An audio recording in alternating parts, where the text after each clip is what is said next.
Okay, so I see that it's 1:30, and given that this is going to be quite a long presentation, I suggest that we start. So, well, welcome to everyone on this last research seminar of the RadoNorm project. Also the one to kick off summer, I think, for most of us. So I hope we will all have a very nice summer. But before you go into holidays, we still have one important topic to cover in these seminars, and that's the European Radon Behavioural Atlas, which was worked out in work package 6 of the RadoNorm project. Tanja Perko, who was the work package 6 leader, will be giving this presentation. It should last, well, about 40 minutes. That's what we aim for. It's quite a lot of ground to cover, so it will take some time. But there should be ample time still for any comments or questions afterwards. So if you have any comments or questions during the presentation, don't hesitate to already put them in the chat. And afterwards, we can also, well, have the discussion with all of us using our microphones.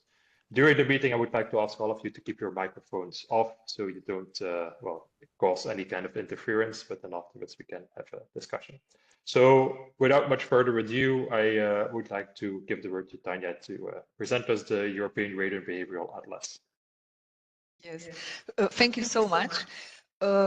I would like to stress at the beginning that I'm really proud that I can present the whole work package 6 work. So it's not, the presentation will not be only about the European Radon Behavioural Atlas, but it will be also how this atlas can be implemented in better communication and in more efficient radon action plans around Europe. And for this is not only this was not only people involved that they were in the one task, but actually through the whole work package 6. And I'm also extremely happy and grateful and proud that I can present the common result of that we were able to develop together with the radon authorities across the different European countries, because without the support of those authorities from those countries where we applied the European Radon Behavioural Atlas, but also citizen science projects and so on, we would not be able to have such a great results. So let's go to the next slide, Robert. Today I will present this sociological study, which is the first comprehensive sociological studies focused on radon and norm around Europe. I will also focus on how did we develop evidence-based and theory-driven strategic communication tools. And I will also address recommendations that they come out. So at the beginning, I want to stress that this European Radon Behavior Atlas and the survey data that we collected, they are extremely rich. So it's impossible to present everything in 40 minutes. But I will a bit focus on the method, really briefly on the method. I will focus on the results that they came from the different countries. I will focus a bit on how these results can be implemented in practice, and then also recommendations for the future work. But like I said, this European Radon Behavior Atlas is extremely rich, and this is only the taste for what we can get out of it. So for the further discussion, particular for the national context and so on, these more bilateral meetings are needed, and we are also available for this. Okay, next slide. So the European Radon Behavior Atlas has been done in different European countries, in Austria, in Belgium, in Wallonia, in Bulgaria, in Czech Republic, in Finland, in Germany, in Greece, in Ireland, Norway, Portugal, Romania, Slovenia, Spain, in Galicia, and in Sweden. And on the internet page, there are presented really this interactive data and also the results from this. So you can visit yourself and you can look on the internet page for particular results that you are interested in. I want to stress at the beginning that this website is still under development until the 30th of September. So there are potentially some miscalculations or mistakes on the internet page, but we are fluently recognizing this and removing from the internet page and updating the correct information. Next slide. In this European Radon Behavioural Atlas, which was done in collaboration with radon authorities across the European member states, we successfully conducted the same questionnaire with the same questions with 18,313 people around Europe. And then we applied partially the same questions, but also different questions with citizen scientists participating in 6 radon citizen science projects. And we also conducted the additional surveys on communication tools, on norm for building material, and so on. And so it's many more data there in the public database, which is open and accessible for everybody. For you. Next slide. The intention of this European Radon Behavioural Atlas was that we tested and we investigated, we collected the data that they don't only deal with the person itself, the target population, with the individual, not only in what kind of houses do the people live, what is their psychological profile of these people, how do they think about, but also interpersonal level. For instance, we measure the trust into the different actors, or organizational level, for instance, for the contractors, do they know the contractors, where they are available, what do they think about them? On community level, for instance, what the neighborhood is doing on the related to the radon, or what do the person itself thinks about on the different stakeholders, but also on societal level, for instance, related to the authorities or to the different actors that they together make the or influence the how the Radon Action Plan is conducted and implemented in particular country. Next slide.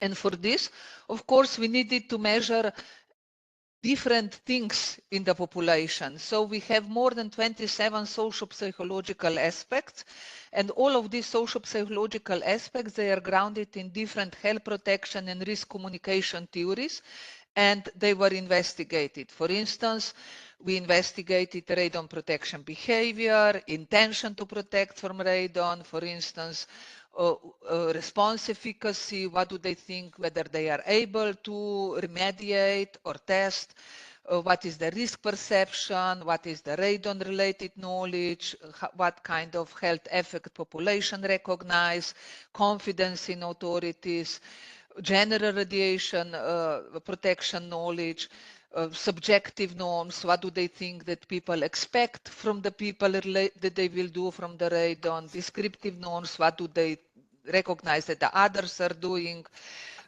truthfulness in radon stakeholders, how radon is important subject. So many things we investigated, and for each things we have the data for particular countries. So today I cannot really discuss all of these things, but you are invited to look for a particular country yourself. Okay, Ruben, next slide. So the Radon Behavioural Atlas online, it includes frequencies per countries, but also country comparison. It includes also all scale attributes. What is scale attribute is in the these are the measurements where we measure validity and reliability of the different latent constructs. For instance, risk perception. It's not only the perception of the measured with one item, but it should be measured with more items, because it can express the different dimensions of this latent construct or knowledge. For instance, you can know a lot about the radiation protection knowledge, but you don't know anything about the radon, or opposite. Or you can know the technical aspects of the radon, but you don't have the health aspects of radon, and so on. So these are different scaled attributes. And also online, you have also for each of these scales, you have correlation with behavior, with testing and mitigating. So correlations, they are a good approximately how people will behave, but they don't always say the behavior. So for instance, correlation between the trust into the information that you receive about the radon and whether you will test and mitigate. So all these things are reported on the internet page for all countries separately and for all countries together. So next. On the internet page, you find for each country also a clear description of methodology, when the data were collected, by whom, what was the pilot, how was the soft start, in which period, how people were selected, from where, and so on. So it's clearly described and methodologically sound on internet page, and you can see this for the all countries. And again, on internet page for every country, the radon authorities are also clearly mentioned, and we thank to them and we acknowledge them for the data collection. Next slide. On the internet page for every country, you also get a link to the raw data, to the data that they were collected, they are tested. We excluded the people, for instance, that they were straight lining or that they were responded to the questionnaire too fast or too slow and so on. So you have these clean databases, but still raw data available for you, and you can use them, and you can run your own models, your own calculations. You can calculate for the different things in your interest. Next. On the internet page, you have also for every country, you have the questionnaire in PDF, but also the technical report about how the data were collected. So what does it mean this for you? It means that in all these 16 languages that the questionnaires were developed, they are available now, so you don't need to anymore to deal with the translation, but you can just select the different scales and you can apply them in your own country, in your own language. Okay, next. So now we go a bit to the results. Of course, I selected only some results that they are interesting for me, but I believe that for the authorities or for the researchers, there are also other things potentially more interesting, so you're invited to look into this yourself. But I will just give you a taste what we can learn from the particular results for the implementation of the Radon Action Plan in countries. So for instance, here is for Germany, you have the different results on the all concepts that I presented before. And let's look the next slide. On the next slide, for instance, it's presented, do you know anything about radon? We ask this in all countries, of course. And for Germany, we were also able to split these respondents based on their region. Where do they live? Do they live in the low radon risk area, medium risk area, and high risk area?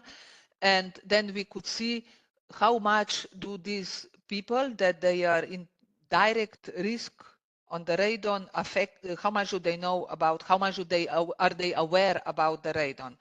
So here we can see that in the high area, high radon risk area in Germany, we had only 5 people, but these 5 people, they knew more about the radon than the people in the other risk areas. And but if we look into the low, between the difference between the low and medium risk area, we can see that there are most of the respondents and that there is almost no statistically significant difference in the awareness. Okay, next slide. So what we can find, so this was only for Germany, every country can look for themselves for this, but key findings across all countries is that communication should really be targeted on radon priority areas, but not targeted only to the general population. That we really need to say, okay, these people are under risk. We need to make localized campaigns where we emphasize urgency, ease of action, and relevance to specific communities, not just to the whole country. We need also to develop localized content, for instance, regional data, testimonials, for instance, local contractor information, and so on. And also we need to connect, partner with local authorities and community leaders. For instance, we did this inside of the RadoNorm project. We did this with Belgium and in Slovenia. And we really, in the local level, we invited locals to develop the communication themselves. And here you have a picture from one of those gatherings together where locals were developing the communication for themselves. Okay, next slide. So here, for instance, we have the results of the risk perception from Finland, for instance, and we ask in all countries, how do you perceive the potential risk to your health within the next 20 years from which of the following sources? And we ask them for the different sources, and we can see, for instance, in Finland here, that at the moment when we tested, the environmental pollution was perceived as the highest, and the lowest natural radiation from soil and from space in Finland, but also in other countries it was quite similar. Here I would like to drive your attention to RP12A, where we have indoor air pollution due to radon, and RP12B, the presence of naturally occurring radioactive gas radon indoors. So we split the population in two to test how the framing of radon influences people's risk perception. Okay, next slide. Here we have for the radon, for the risk perception of the radon across the countries comparison, we can see that the highest risk perception was measured in Belgium, in Wallonia, and the lowest risk perception was measured in Sweden, and all the rest around. Okay, next one. So some key findings related to this across all countries that we could find, is that we really need to pay close attention to how radon is framed in messaging. We found out that, first of all, that radon is definitely not a top priority when making decisions about which risk to address or act among the population in Europe, that there are more important risks for them that they need to address. But we found also that that the respondents tend to perceive the radon risk as formulated as indoor air pollution slightly higher than when formulated as a naturally occurring radioactive gas. And opposite, when we formulated naturally occurring radioactive gas, the people are more urged to mitigate. So what did we learn from this? It's more in-depth study is behind of this, of course, is that when we communicate at the first stage, we first say radon is an indoor air pollutant, so people will get attentive, they will get increased risk perception. And then when we communicate testing and mitigation, we need to explain that this is naturally occurring radioactive gas, and then people will more test and mitigate. So we learned that we really need to give the announced communication strategy that employ multiple messages with varying different frames at different stages, because only this way we can empower, we can drive the attention, and we can empower people that they will start testing and mitigating. Next slide. Then, for instance, we also tested evaluating trust in radon stakeholders. Trust is not one item. You cannot ask people just, do you trust to Belgium Nuclear Research Center or authorities and so on, but it's the multi-level construct, for instance, whether this stakeholder is telling the truth about the radon risk, or is the stakeholder technically competent with regard to mitigation, for instance. And we in every country, we listed, of course, also different stakeholders in the Radon Action Plans. And so it's quite country specific. So for instance, here we can see the results from Spain. We can see that scientists from research institutes are the most trustworthy and also recognized as technically competent, so a good communicator for the radon issues. And for instance, we could see that in Spain, the provincial council is the least recognized as trustworthy. Also, public health authorities are more down, doctors are somewhere in between, environmental organization a bit higher on the telling the truth, but not so much on the competencies and so on. So every country has now online these kind of bubbles where it's explained the trustworthiness of the radon stakeholders. The size of the bubble also explains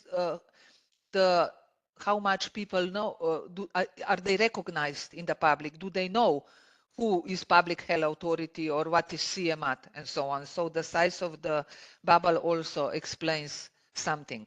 Okay, so next. So key findings across all countries is that independent research institutions like SAKSN, CMAT, and BFS and so on should take a more active role in communication efforts because they are recognized as the most trustworthy. Opposite to our expectations and opposite what we are saying constantly when we discuss about communication on the radon, we unexpectedly found that in none of the countries, health authorities or even family doctors are recognized as the most trustworthy communicator for radon. So this turns our practice under the question, and we need to dig more into this. And in all countries, independent research institutions are recognized among the most trusted. And in all countries, there is a huge lack of knowing contractors for mitigation. People, they just don't know who the contractors are. And this is also later on, you will see in my presentation, this is the critical gap in getting radon risks addressed by the residents. Okay. And there here is a good practice.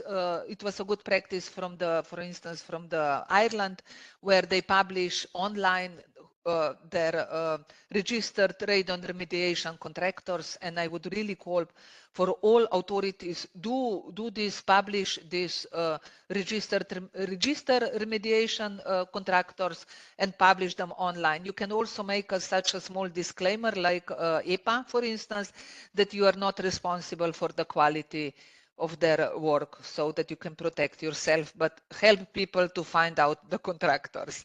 Okay, so next slide. Then we did intercomparison of the countries. You can see also on internet the whole method, but also what you can find on internet is this questionnaire in multiple languages.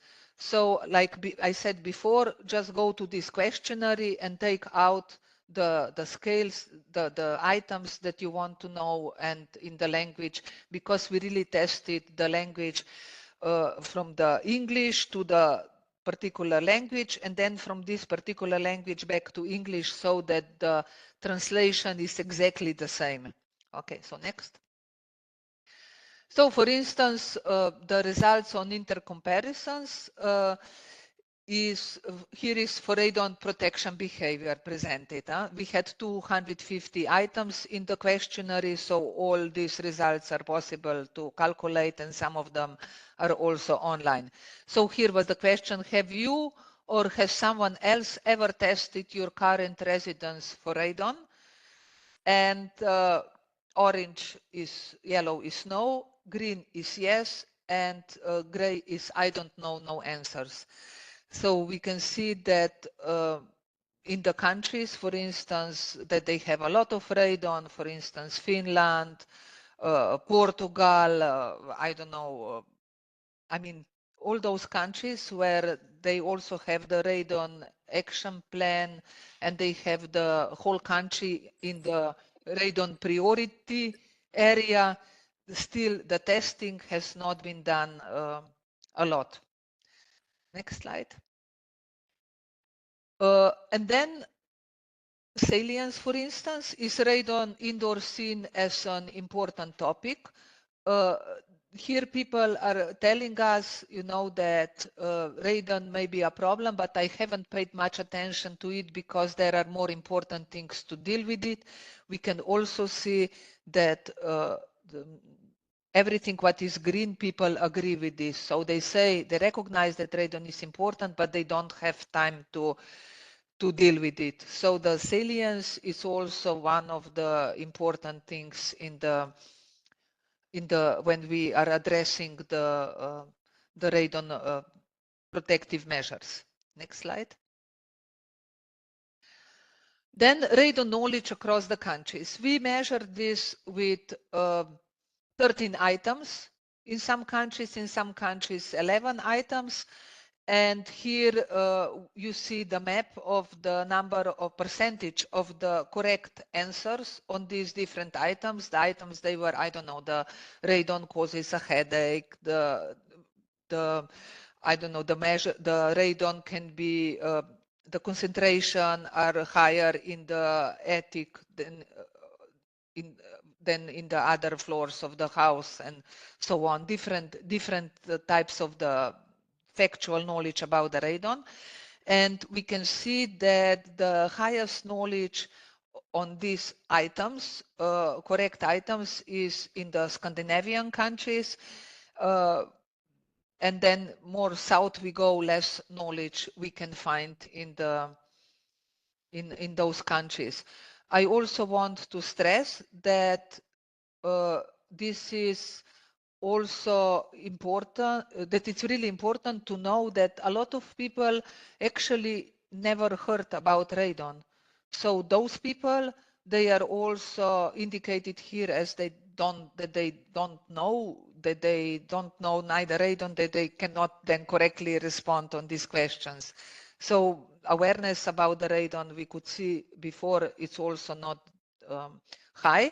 And that's why it's so important when we do the surveys and we want to investigate the attitudes toward radon and what people would do if advised and so on, that we explain in some way what the radon is. But still that with this explanation, that we don't influence people's responses. But we will discuss this a bit later. Okay, next slide. I want to pinpoint out that although we took the whole countries, mostly inside of the countries, you can have a completely different level of the knowledge. And here is one example, Spain and Galicia. On the whole Spain, 24% of the people, they had the correct responses. But in Galicia, the knowledge was a bit higher, and this is probably because Galicia is one of the strongly affected regions in Spain, and probably authorities, they did more information campaign about the radon. Next slide. So key findings across all countries related to the knowledge. Here on left side, you see radon knowledge in Bulgaria and also the questions. But one of the key findings from my point of view, but we need to look for each country in specific and then to elaborate on this. From my point of view is that some facts are frequently misunderstood and other facts can unintentionally contribute to misconceptions. And this we really need to be careful when we design the communication. We really need to be strategic in selecting which facts to communicate. First of all, that we avoid saturation of information. We really need to focus on what residents want to know and need to know, but not what we think that it's interesting or is important for them to know. You know, so it's and we need to take into account that people, they have limited capacities with the risks and risk perceptions and risk understanding. So please be really strategic with this. Be also mindful of low numeracy and limited public understanding of technical terms. For instance, becquerel per cubic meter, people, they don't understand these terms, so you need to, when you communicate the concentrations, you need to explain what this means. Or legal norms, for instance, when we communicate what is legal norm, people also don't understand what legal norm means.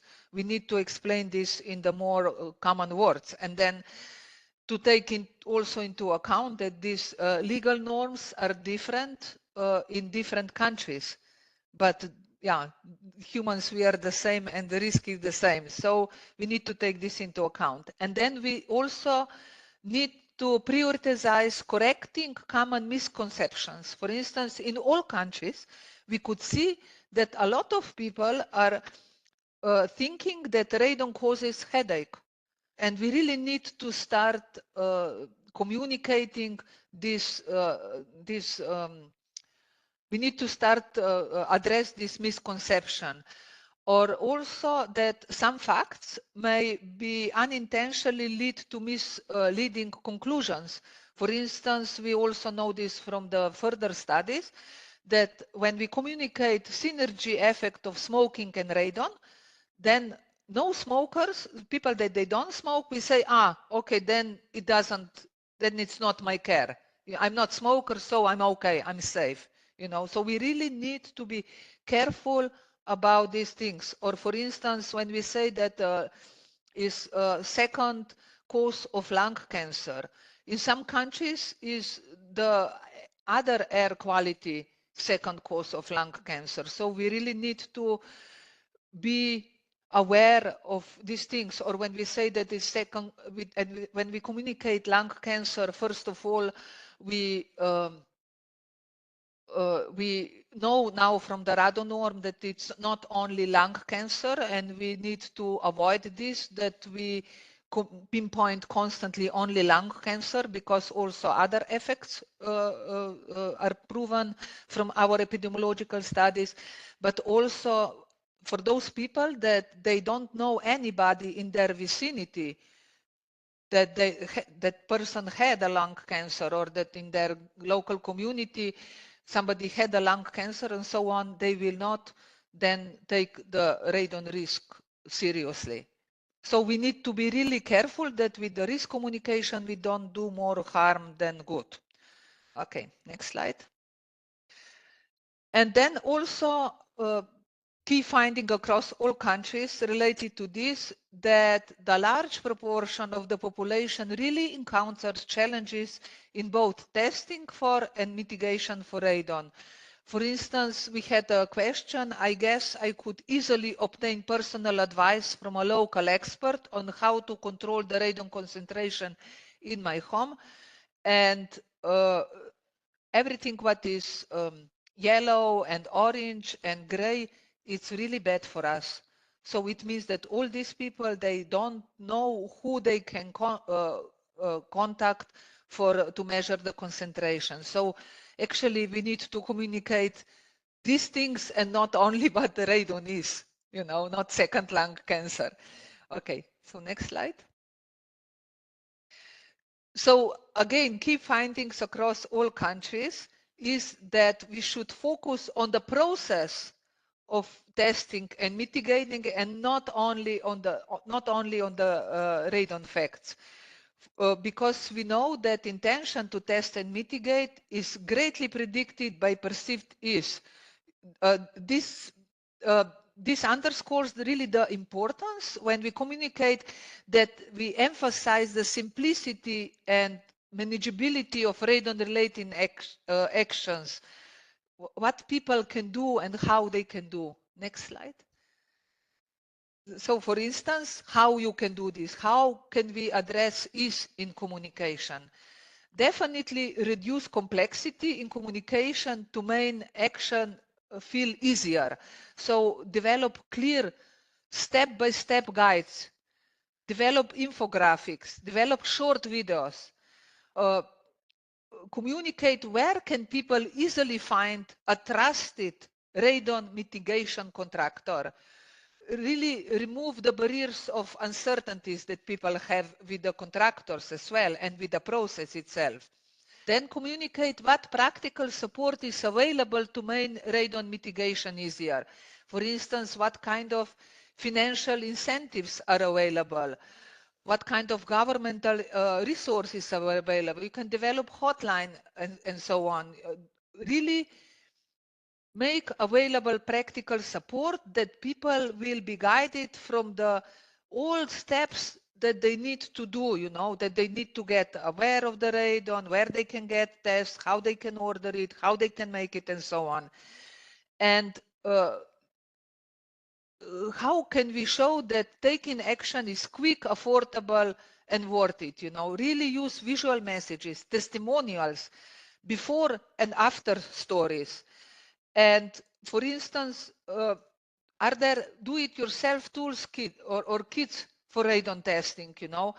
Empower citizens to take their first steps on their own. Here on left side, you have the photos from the RadoNorm activities that we did in work package 6. They are from citizen science. So the above photo shows the citizens scientists that they did these step-by-step guidelines how to test and mitigate. And below there is do-it-yourself toolkits that the citizens developed and they distributed. And this was the best communication possible because all of them, they were influential also on their street, in their community, and they contributed themselves to do it, and they did what they needed to. Next step. So if we are about the citizen scientists, it's also that one of the key findings across all countries is that the most effective communication goes beyond informing. It really involves engagement and co-design. Here are the results from one study that it's now in writing for the special issue. We compared the data from European Radon Behavioural Atlas from Slovenia and Spain with the data from Citizen Science Survey. And we found out that the difference in intention highlights a significantly greater willingness among citizens to test radon levels in their homes when advised compared to the general population. So if people were engaged in citizen science, in co-designing the tools and so on, those people will definitely follow the advice for testing and mitigation, comparing to the general population where they will not do this. Not all of them will do this. So the results really show that engagement positively influences individuals' motivation to take actions regarding the radon exposure. So engagement, co-designing, citizen science, and so on, this is the way to communicate about the radon, not only top-down informing about what is radon and the radon facts. Okay, next slide. So how can we make communication local? Like I said, personal. How can we do it step by step? How can we develop that it's understandable, that it's inclusive, and that it's engaging? So now we will show a video, an example of communication created by residents in the context of the RadoNorm. And so they developed themselves the communication, and actually in this communication they addressed everything what needs to be done in the communication. So let's look at it.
Okay, so let's go back to the presentation, but I want to stress that the people themselves, they know the best how to do the things. And can you share the slides? How to do the things and how to address them and how to communicate. So this was, you can go to the next one. So this was definitely something that it's addressable. And I would call for the engaging communication related to the radon. In most of the countries, we also measure the willingness of people to participate in the different level of the engagement. Here is one example from Wallonia. Let's go next slide. This we can also skip. We can skip. Okay, so on the internet page, you can also find on the intercomparison of the countries, the common statistical scale characteristics and correlation with behavior intention. So each of you can look for your particular country for the different concepts. How much is this correlated with the testing and mitigation? So next slide. In general, in all countries, people are more likely to test and mitigate when it's a common practice within their social group. So what we need to focus our communication is more on the descriptive norms and the social norms and the more soft factors, and not so much on the facts and on the technical information, but more what the other people do, and then I would also do it in this way. Okay, so you really need to tailor communication strategy to specific population groups, go beyond awareness to address emotions and perceptions, share personal stories and successful mitigation examples, like in this video, for instance, we could see, use testimonials from individuals also affected by lung cancer, and promote positive social norms to inspire actions. What does it mean also positive social norms? We should communicate the positive things, the successful stories, the good things, and not only the failures that people don't know about radon, that they are ignorant, that that there is no attention to this, that it's difficult, and so on. So positive things. Okay, next. In RadoNorm, we also develop communication materials addressing key influential factors, and these materials, they are also available for your use. You can use there is also the internet page and so on, but we developed this figure, Radon Buster. Okay, next. We also developed the communication tools that they address narrativeness, personal stories, susceptibility. For instance, here is the newspaper article where we presented not the famous picture on the lung influenced by the radon, but the person with the personal story, and this had a much higher effect on the radon communication than and mitigation and testing than the other technical information. Next slide. So there is also a social media campaign which is possible that you can use. Is developed in the different languages. For instance, and the social media campaign, it addresses, for instance, here dynamic norms, and you can use this as memes on the telephones or on the like ads to the Facebooks or the other or the Google or so on. Next slide.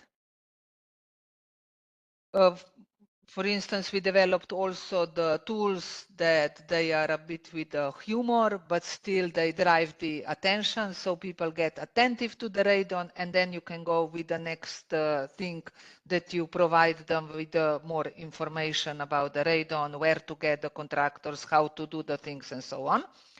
Next slide. So these communication materials are now available for your use. You can use this figure for any of your needs. We call them radon busters, and they are available in our store database. Next.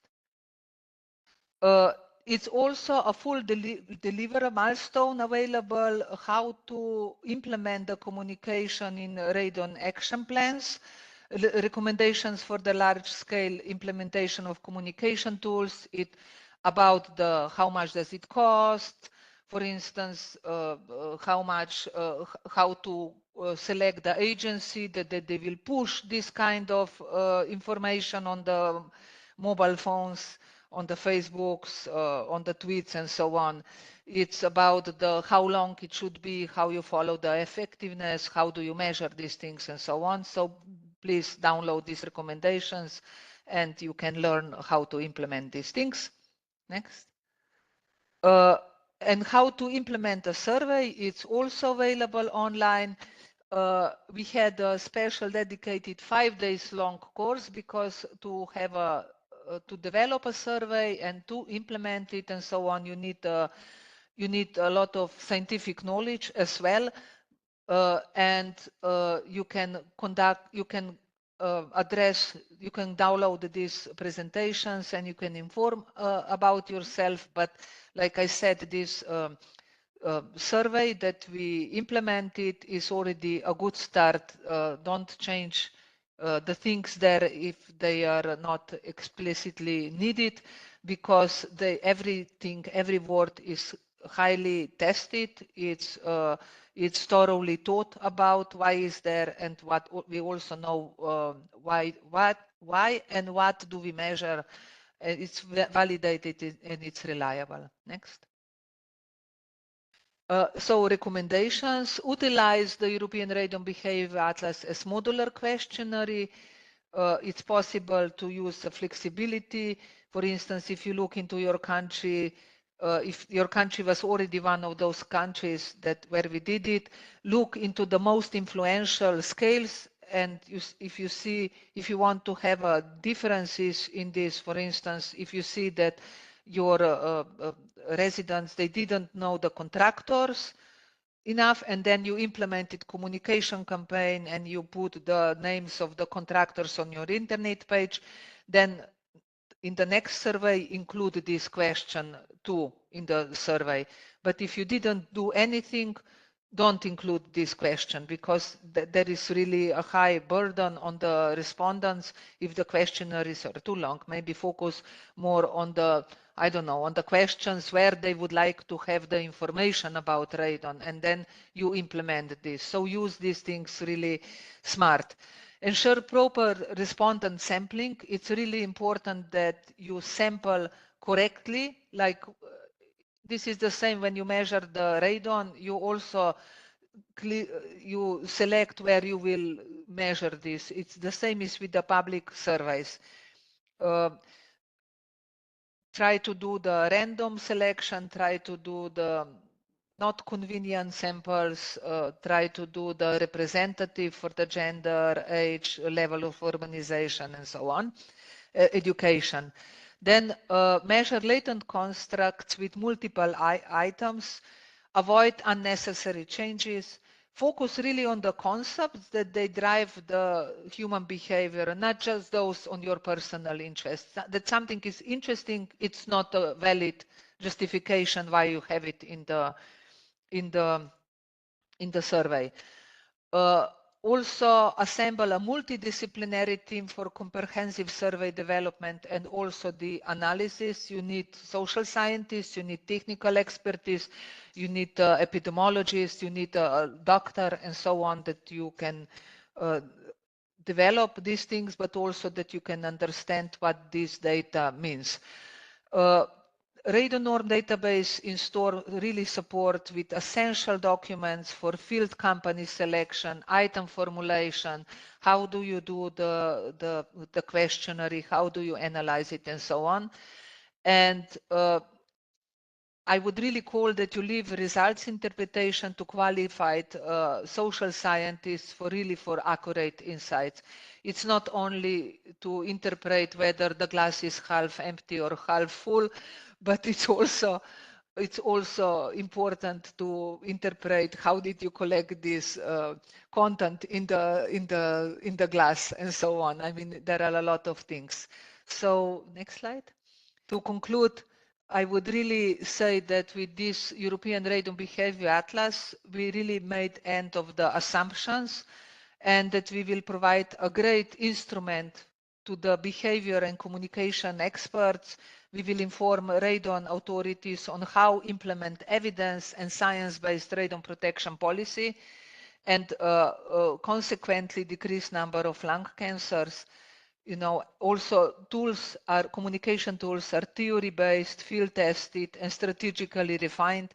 They are available for all your countries, all your use. They are free. And data, lectures, and supporting documents, including recommendations for implementing surveys in communication interventions, are publicly available in the STORE database. So that would be